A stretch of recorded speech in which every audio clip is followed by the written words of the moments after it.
Batches हैं pedagogy. Bharat की नदियाँ। नदी क्या है? बहते हुए जल की प्राकृतिक धारा, नेचुरल स्ट्रीम। नदी का उद्गम, ओरिजिन, प्रारंभिक बिंदु को उद्गम कहा जाता है। नदी का मुहाना, माउथ, अंतिम बिंदु को मुहाना कहा जाता है। नदी घाटी, मुख्य नदी का क्षेत्र घाटी कहलाता है।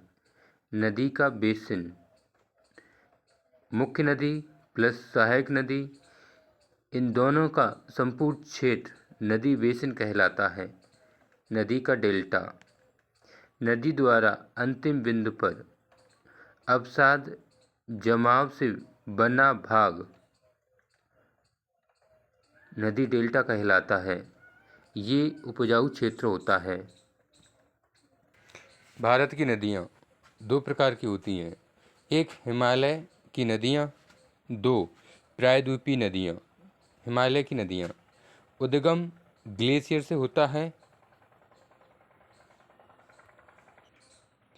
ये नदियाँ बारहमासी होती हैं, जैसे गंगा नदी, सिंधु नदी, ब्रह्मपुत्र नदी। प्रायद्वीपीय नदियाँ उद्गम पहाड़ियों पर वर्षा का जल। ये नदियाँ मौसमी नदियाँ होती हैं। जब बारिश होगी तो नदियों में पानी आएगा।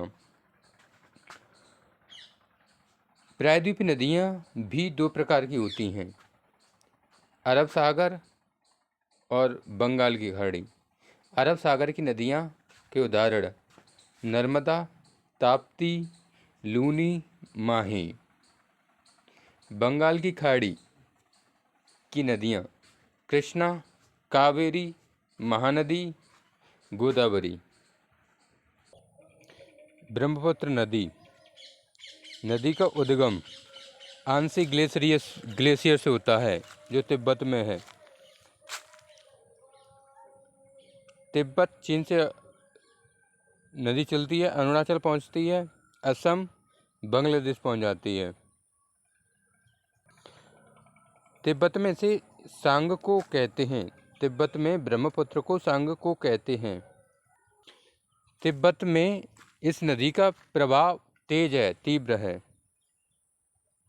इस पर चीन ने 3 बांध बनाए हैं। जब अरुणाचल प्रदेश में पहुंच जाती है नदी, तब इसका नाम है देहांग और प्रवेश करती है अरुणाचल प्रदेश में प्रवेश करती है याग्याप दर्रे से, और अरुणाचल प्रदेश में इसका नाम है देहांग। और अरुणाचल प्रदेश में यह प्रवेश करती है यांग्याप दर्रे से। फिर ये असम में पहुंचती है। असम में इसका नाम है ब्रह्मपुत्र कहा जाता है। असम में इसको ब्रह्मपुत्र कहा जाता है। और ये बनाती है असम में मांजुली नदी द्वीप बनाती है असम में। और ये विश्व का सबसे बड़ा रिवर आइलैंड है। द्वीप नहीं है, द्वीप तो ग्रीनलैंड है। ये नदी के द्वारा बनाया गया द्वीप है। ये विश्व का सबसे बड़ा नदी द्वीप है। 2016 में इसे गिनीज वर्ल्ड रिकॉर्ड में दर्ज किया गया। ठीक है, ध्यान से सुनना। और इसे द्वीपीय जिला घोषित किया गया। जो संयुक्त धारा है। बांग्लादेश में इसे जमुना कहा जाता है। और बांग्लादेश में गंगा प्लस ब्रह्मपुत्र की संयुक्त धारा को मेघना कहा जाता है। और मेघना सुंदरबन डेल्टा बनाती है। और ये है विश्व का सबसे बड़ा डेल्टा।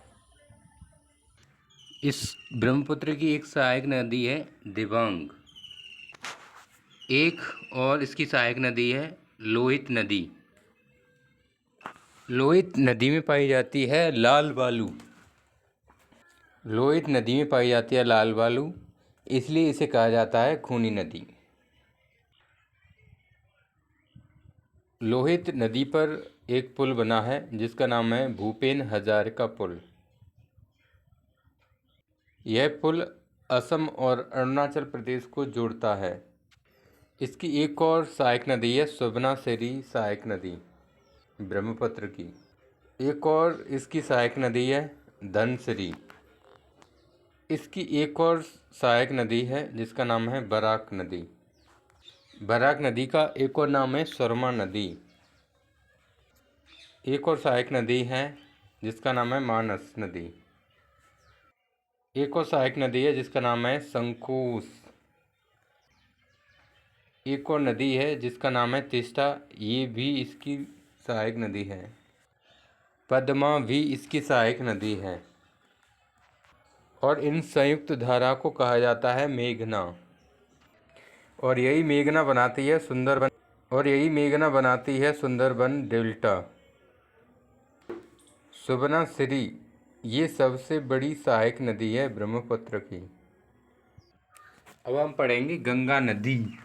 गंगा नदी, इसका ओरिजिन कहाँ पर है, उद्गम कहाँ पर है? गोमुख ग्लेशियर में, गोमुख ग्लेशियर में।